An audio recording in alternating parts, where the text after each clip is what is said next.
아침에 한국교회의 귀한 분들과 함께 한교총회 같이 한 해 사업과 또 하나님 일을 나눌 수 있어서 기쁘게 생각을 합니다. 이 한국교회의 좋은 소식들, 또 그럼에도 불구하고 아픈 이야기들, 또 비판적 소식들 가리지 않고 한국교회 성숙과 성장을 위해서 또 보도와 취재에 쓰신 모든 이들에게 한국교회 연합의 대표에서 진심으로 감사를 드립니다. 부탁이 있다고 하냐면 좀 미달이 더 많았으면 좋겠다라는 겁니다. 우리 아픔은 우리가 다 알는데 좀 더 좋은 이야기, 또 아름다운 이야기들, 또 우리 주인들에게 그 여러분들 귀한 기사를 읽을 때에 위로가 되고 용기가 되는 이야기를 좀 많이 써주시면 감사하겠다라고 하는 말씀을 먼저 드리겠습니다. 한교총회가 만든 지 한 달밖에 안 됐습니다. 교회 연합사업에 참여하기는 제가 처음이거든요. 교단 일은 계속 해왔습니다만, 제가 기독교대학감리에 소속입니다만 교단의 일은 많이 해왔지만 한국교회를 대표해서 한교총을 이다니는 지 한 달 됐는데 제가 한 달 동안 가만히 한교총의 일들을 돌아보면서 짧은 8년의 시간에 한교총이 굉장히 큰 자리매김을 했다는 사실을 알게 되었습니다. 물론 그것은 한국교회 안에 여러 가지 분열과 나눔의 모습 속에서 안타까움이 있었기에 한교총을 향한 기대감이라고 생각을 하게 됩니다. 그 가운데 우리 한교총이 지난 8년 동안 사회를 위해서, 또 교회 공동체를 위해서, 또 백성 우리 국민들을 위해서 그리스도의 복음을 전하면서 부단히 해서 여기까지 왔음을 보면서 감사한 마음을 갖게 됩니다. 올해가 9일째인데 9일째 무슨 일을 할 것인가, 제가 아까 서두에 여러분에게 말씀드렸습니다. 7개 7대 사업을 좀 주어로 해서 한교총이 무슨 사업을 하는 것이 아니라 우리가 함께 화두를 이 사회 속에 전하고 그 화두가 교회 속에서 이루어지고 또 교회에서 이루어지는 일들이 사회에 반영이 되어 사회에 담론으로 가는, 그것이 우리 한교총이 해야 한다고 생각이 됩니다.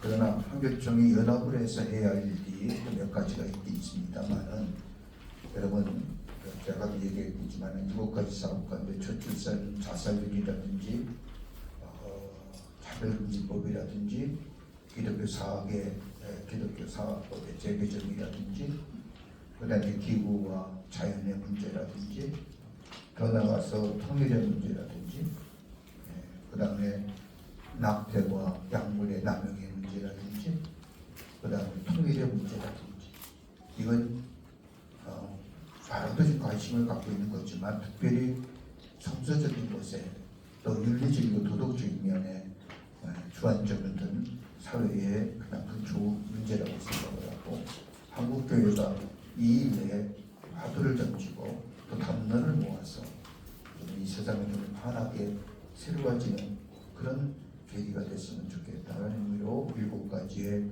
중점 사업을 가지고 화두를 가지고 올해 안에 우리 한교총이 나아가려고 합니다. 여러분들 하시는 말, 여러분이 말씀대로 한교총이 무슨 일을 할 수 있겠느냐, 연합사업이라는 것이 어떤 사업을 하는 것이 아니라 화두를 계속해서 문제제기로 화두를 던지는 것이 교회 연합의 일이라고 생각이 됩니다. 그 연합, 그 던짐과 동시로 개교회가 그 일을 같이 함께 나가며 사회에 영향을 미치고 그것이 담론화되어 갈 때에 세상이 좀 환하게 비춰지지 않을까. 이 일이 있어서는 누가 용철 되느냐, 교회가, 한국교회가 복음의 본질로 돌아가야 됩니다. 교회의 본질의 사명을 잊어버리지 말아야 됩니다. 올해 한국교회가 140년이 됐습니다. 140년의 한국교회 역사 가운데 여러분 우리가 다 무수히 들었을 겁니다만 한국의 근현대 사회에 한국교회를 제외하고 이 역사를 설명할 수 있는 일이 없습니다. 역사를 설명할 이유가 없습니다.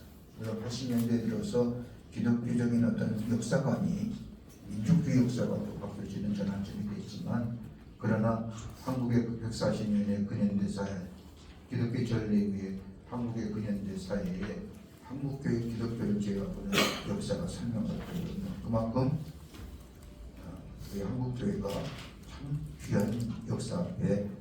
목사의 사명을 감당해 왔습니다.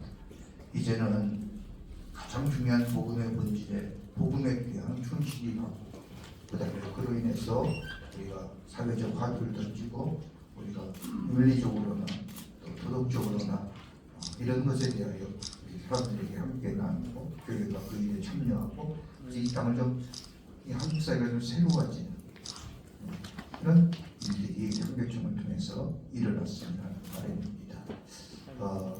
여러분들이 많이 도와주시고요.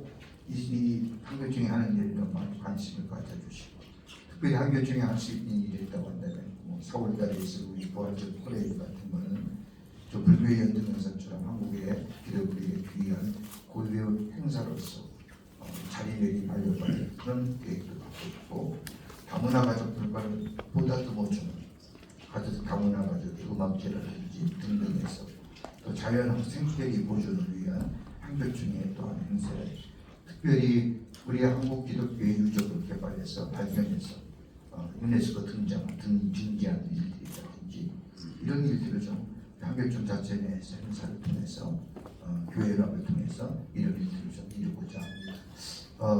유네스코에서 제일 관심 있는 것이 엑스포를 1970년입니다. 여의도 광장에서 났던 사상 초유의 100만 인구의 사건은 아직 유네스코에서도 관심이 있고 한국 기독교가 이 일을 좀 유네스코에 등장해볼까 하는 그런 계획도 갖고 있습니다. 이런 일들을 통해서 우리가 한국 교회가 이 사회 속에서 물론 세상이 가만 보니까요 요즘에는 내가 종교가 있다고 얘기하는 사람보다 불가지론자가 더 많은 것 같습니다. 기독교가 20%라고 그러죠 통계. 문치부의 통계입니다. 또 불교가 15%, 13%, 천주교 20%라고 얘기하지만 각 교단마다 교회마다 실제로 따지면 그보다 못할 거라고 생각합니다. 나 옛날에 예수 믿는 사람이었어 지금은 아니야.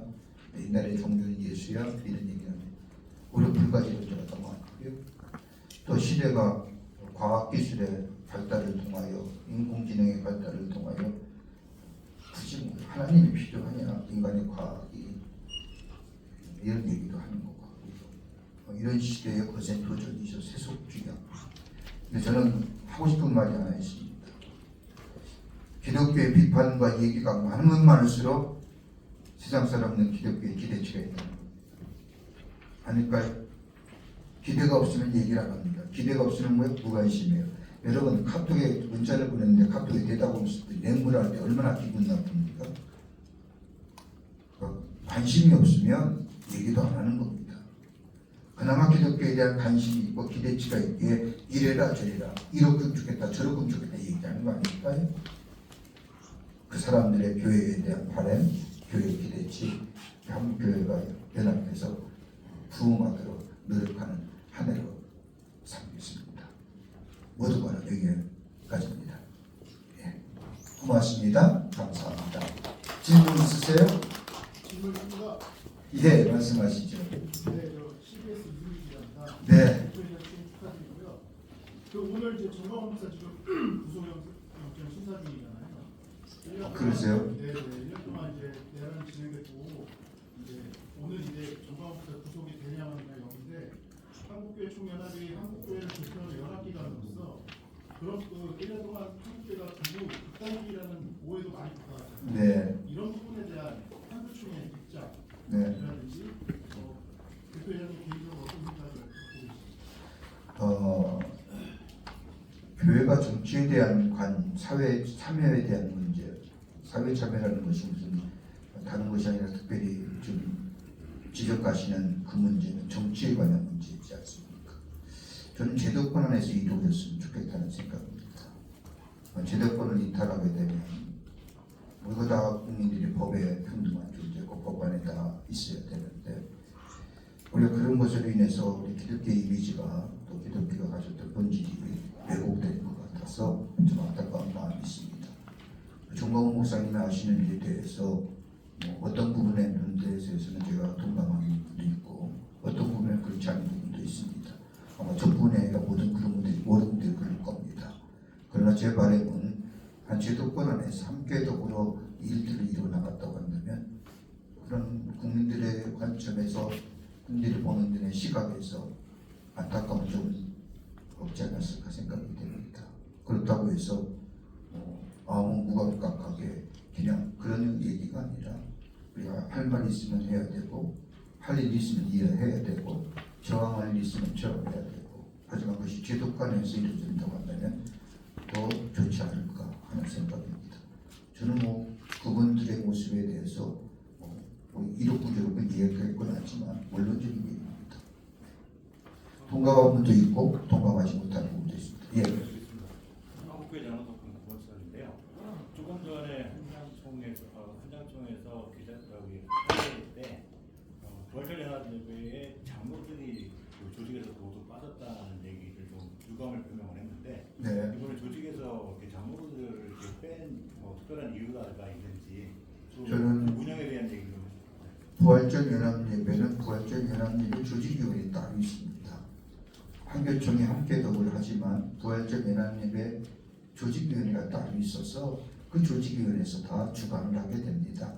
거기에 강사 선정이라든지 교회라든지 한교총 부활절 연합예배의 도움이지 주체가 아닙니다. 그러나 함께 하기 때문에 그것이 한국교회 연합의 형식을 갖추기 때문에 부활절 연합예배가 따로 조직되어 있지만 한교총과 함께 연합으로 한국교회를 대표해서 부활절 연합예배를 드리기 때문에 거기에 장로님들이 빠졌다고 잘 모르겠습니다. 한번 제가 한번 알아보고 나중에 함께 참여하면 좋죠. 그런데 우리가 좀 성격이 다를 거죠. 한장연에서 나오셨다고 하는데 부활절 연합회는 조직위원회 보면 각 교단의 총무들이 조직위원회 인원으로 들어가 있습니다. 교단을 대표해서. 그러다 보니까 다른 분들이 대표할 수 있는 여지가 좀 사라지죠. 원래 그렇게 만들어졌으니까. 하나 많은 분들이 함께 동참해서 부활절 연합회를 함께 한다고 하면 좋은 일일 거라고 생각이 듭니다. 한번 알아보겠습니다. 예. 기독인 뉴스의 김성수 기자인데요. 간략하게 지금 9회까지 이제 한교총이 설립돼서 지금까지 왔는데 지난 총회에서 12월에 열린 총회에서 이제 한교총의 여러 가지 문제점을 여실히 보여줬다라고 생각을 합니다. 그 중에 하나가 이제 정관 개정이나 운영 대책 이런 부분이 잘 안 됐고 또 일부에서는 이제 몇몇 대형 교회단들끼리만 얘기를 하셔서 쉽게 말하면 더 구체적으로 얘기는 안 하겠지만 얘기를 하시다 보니까 여러 가지 문제점이 표출이 됐는데 이제 앞으로 이제 정관 개정 부분도 다시 다루셔야 되고 진행 운영 대책도 다시 다루시고 해야 되는데 제가 드리고 싶은 질문은 한교총회에 처음 출발의 정신으로 좀 한교총이 좀 돌아가서 한국교회 연합기관 오늘도 7대 사업이나 여러 가지 얘기들을 하셨는데 한교총이 출범할 최초의 목적은 이제 한교연과 한기총을 통합하기 위해서 우리는 한교총을 출범했다라고 설립 취지를 하면서 출범을 했기 때문에 그 정신이 조금 사라진 부분이 많이 있지 않나라는 비판이 있는데 좀 그 정신을 다시 되살려서 한국교회가 좀 아까 설교 말씀 속에서도 하나가 되기 위해서는 연합기관들이 너무 분열되어 있고 이제 나눠져 있는 부분들을 어떻게든 통합에 가려는 노력이 계속 있어야 되는데 그 몇 년 동안 한교총에서 그런 부분이 좀 미약했었거든요. 추진해오다가 통합추진위원회 만들었다라는 얘기만 있고 진행된 부분은 없고 지금 한교총도 위원회별로만 운영이 되고 실질적으로 각 교단장들이 참여하는 임원회나 이런 것보다는 상임위원회, 상임회장단 중심으로 되는 이런 부분들이 조금 있는데 교단들을 전체 아우르고 할 수 있는 한교총이 되려면 연합기관이 되려면 좀 그런 부분에 대해서 대표회장님이 좀 비전을 제시해 주시면 좋으실 것 같습니다. 한교총의 출범은 우리 한국교회가 여러 가지로 많이 나누어진 것을 하나 먹는 그런 것에서부터 시작이 됐는데 하나 되기 위해서 노력을 안 하는 것은 아닐 겁니다. 끊임없이 한기총과 더불어 그 밖에 한국교회 연합단체와 교수님 꾸준히 대화를 통해서 하나 되기 위하여 노력해 왔는데 각기 태생이 다르기 때문에 참 쉽지 않은 것 같습니다. 그래서 우리 기자님의 지적대로 한교총의 본연의 자세에 우리가 하나됨에 또 교회 연합을 위해서 지속적으로 우리가 노력할 것이고요. 두 번째가 있다고 한다면 정관 개정에 관한 이야기를 한교총 내부에 관한 얘기를 많이 하셨는데 지금 지적하신 것처럼 할 수만 있다면 초기의 정신으로 돌아가야 된다고 생각을 합니다. 그래야 문제가 없는 것 같습니다. 자꾸 이렇게 시간이 가면서 자꾸 바뀌어지니까 굴절되어 가니까 본연의 정신이 굴절되는 거죠. 그래서 제 계획으로는 정관개정위원회를 만들어서 12월 총회 때 정관개정을 할 상황을 미리 우리가 검토하고 그리고 상임위와 대표회의에 걸쳐서 우리 총회 때 상정해서 우리 총회원들의 어떤 의견을 묻고 우리가 한교총회 정관을 개정할 생각입니다. 그러니까 민주적인 절차와 연합이라고 하는 것에 대한 공정성을 가지고 본연의 지적하신 것처럼 한교총회 출범의 정신을 훼손되지 않는 그 범주 안에서 우리가 좀 그런 것을 민주적이고 그리고 많은 사람들의 의견을 반영하고 모두가 다 공감해야 할 부분을 만들어서 그렇게 일하도록 하겠습니다. 예. 좋은 지용길 목사입니다. 그 한교총이 한국교회의 대표적인 기관이라는 것은 누구든 다 인정할 수밖에 없는 것이라 생각하고 그 역할에 대해서 대표자님께서 말씀하신 것처럼 우리가 카톨릭처럼 중앙 집중적인 제도에서 이렇게 할 수는 없지만은 한국 교회와 또 한국 사회에 필요한 어떤 화두를 던져서 우리가 한다는 부분에 있어서 공감을 합니다. 그 대표자님께서 특히 이제 많은 일들이 있겠지만은 재임하시는 가운데에서 특별히 집중적으로 집단이기적인 그런 비난이나 이런 것을 이제 받으면 안 되는 것이겠고 정말 한국 사회와 한국 교회를 위해서 꼭 필요한 일들이 무엇인지 좀 한 두세 가지 정도만 말씀해 주시면 좋겠습니다. 저는 아까도 말씀드렸듯이 한 서너 가지가 될 수 있죠. 우리가 흔히 얘기하는 차별금지법 같은 건 모든 교회가 공히 가지는 관심이니까 아마 제정되기 쉽지 않을 거라고 생각이 됩니다. 한국교회 저항이 있을 거라고 생각합니다. 그것보다는 사학법에 대한 제도적인 관심이 없는 것 같아요. 학교들마다 재정이 열악하니까 나라 60% 지원되니까 학교 선생님 뽑는 것도 못하고 예배도 못 드리고 성경 공부도 못하잖아요. 이렇게 권한을 가진 학교들이 얼마나 귀해요. 거기서 말씀과 예배 속에서 또 학문 속에서 건강한 인격체, 건강한 사회인이 양성이 되고 육성이 돼서 사회 속에서 새로운 일들을 감당하는데 이제 교육이 다 천편일률적이잖아요. 그러니까 저는 나라가 너무 교육에 대해서 깊게 관여하면 국가주의가 된다는 거죠. 그 국가형에서 나라가 사람이 만들어주는 교육제도가 된다는 거죠. 그런 면에서 좀 안타까워서 기독교 관합이념을 세운 학교들의 관합 정신을 세우는 두 번째는 낙태와 약물의 난입니다. 요즘 나라가 못하잖아요. 보고보지도 못하고. 여러분 낙태가 20일 기간으로 생명이냐 아니냐 여성의 인권이나 여러 가지 많은 인류가 정교적인 이야기들이 담론들이 나올 수밖에 없는데 이런 좀 신학적으로도 우리가 좀 만들어서 이런 세상의 교회가 이런 일에 이건 곧 저출산 문제를 해결할 것도 되지 않을까 생각이 됩니다. 이런 것들을 좀 제공할 수 있는 게. 세 번째가 있다고 한다면 기후와 자연 환경에 대한 보존입니다. 창조신앙이죠. 그러니까 낙태와 약물의 남용은 생명신앙이 되는 거고 창조신앙에 대한 얘기입니다. 이것들을 좀 이것 또한 우리가 어떤 성서적이고 신학적인 것을 잘 만들어서 교회와 함께 공유하고 교회 안에서 이루어지는 육세 탄소 운동 이런 것들이 있게 되겠죠. 좀 더 모든 한국교회가 참여할 수 있는 일로 좀 해보고 싶고요. 하나가 더 있다고 한다면 통일입니다. 나라가 통일되는 문제. 점점 통일에 대한 생각들이 조금 사라지잖아요. 통일에 대한 열기도 옛날 같지 않냐고요. 근데 통일돼야죠. 그 문제를 계속